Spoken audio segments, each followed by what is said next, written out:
Mess ఫీజులు కట్టినప్పటి mess ఫీజులు ఏ సంవత్సరంలో కట్టారు, ఎప్పుడు అడ్మిషన్లు స్టార్ట్ అయినాయి, ఆ మెస్ ఫీజులు ఎంతమంది విద్యార్థులు కట్టారు, ఎన్ని లక్షలు కలెక్ట్ అయినాయి, ఆ కలెక్ట్ అయిన మెస్ ఫీజులన్నీ ఎక్కడికి పోయినాయి, ఎక్కడ మిస్యూజ్ అయినాయి అనే విషయాన్ని కూడా మనం బయట తీసే ప్రయత్నం అయితే చేద్దాం మన మీడియా వేదికగా. సో నెక్స్ట్ డైరెక్టర్ గారు వస్తారట, నెక్స్ట్ మంగళవారం రోజు డైరెక్టర్ చులపడం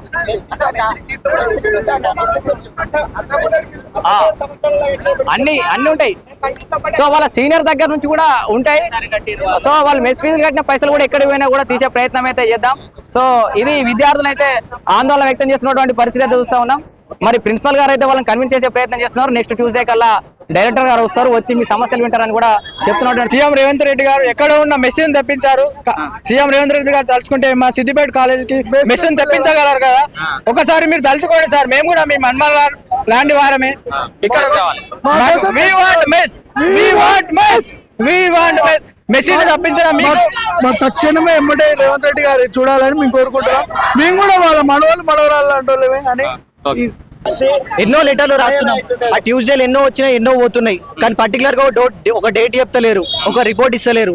ఇప్పుడు యూనివర్సిటీకి మేము ఏమైనా అర్జీ పెట్టుకోవాలంటే మాత్రం లెటర్ల మీద లెటర్లు పంపాలి. మరి వాళ్ళు సమాధానం చెప్పాలంటే ఒక లెటర్ ఇస్తలేరు, ఒక రిపోర్ట్ పంపట్లేదు, ఒక డేట్ చెప్పట్లేదు. సో నెక్స్ట్ ఏం చేద్దాం అనుకుంటున్నా, మరి నెక్స్ట్ మీ కార్యాచరణ ఏముండదు?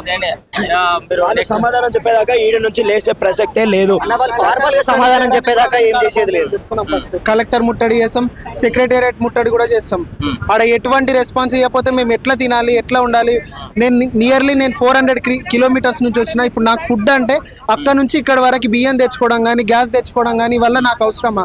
వాళ్ళు 4000 పర్ మెస్ అడుగుతుండ్రు. 4000 అంటే వాళ్ళ కుక్కులకు కూడా మేమే సాలరీ పే చేయాలంట. అన్ని డబ్బులు ఉంటే ఈ కాలేజ్కి ఎందుకోసం, గవర్నమెంట్ కాలేజ్ కి? సో మీ దగ్గర మెస్ ఫీ కలెక్ట్ చేసేటప్పుడు చెప్పారు, కుక్కలకు కూడా మీరే పే చేయాల్సి వస్తుంది. అట్లా లేదన్నారు. ఇప్పుడు వాళ్ళ నుండి కుక్కులకు కూడా మీరే ఇవ్వాలి, వాళ్ళకి మీరే డబ్బులు ఇవ్వాలని వాళ్ళే అంటారు. డైరెక్టర్ గారు వచ్చిన రోజు మేము కూడా వస్తాము, మీ సమస్యలు డైరెక్టర్ గారు చెప్పేటప్పుడు మేము కూడా మాట్లాడుతాం. మన ప్రభుత్వం ఎట్లుందంటే బయట దేశంలోని తీసుకొచ్చాడికి 180 కోట్లు ఇచ్చేంత డబ్బులు ఉన్నాయి, కానీ సొంత దేశంలో విద్యార్థులకి తిండి పెట్టడానికి మీ దగ్గర డబ్బులు లేవా? మాతోటే 2200 కట్టిపించుకుంటారా? కట్టిపించుకున్నా కానీ కుక్కును కూడా మేమే శాలరీ ఇవ్వాలా? కుక్కులకి మేమే శాలరీ ఇచ్చి మేమే కట్టిపించుకున్నాక మీరెందుకు, మీ ప్రభుత్వాలు ఎందుకు? ఆడోళ్ళకి ఫ్రీ బస్సులు ఇస్తారు, ఎవరినో బయట నుంచి ఫుట్బాలర్ తీసుకొచ్చి 180 కోట్లు ఇచ్చిరన్న. ఆడ ఒకసారి ఇట్లా కాలుతో బాల్తానందుకే 180 కోట్లు ఇచ్చిరు వాడికి. 180 కోట్లు బయట దేశ పోటీకి వస్తుంది, కానీ సొంత దేశంలో విద్యార్థులకి తిండి పెట్టడానికి డబ్బులు వస్తలేవా?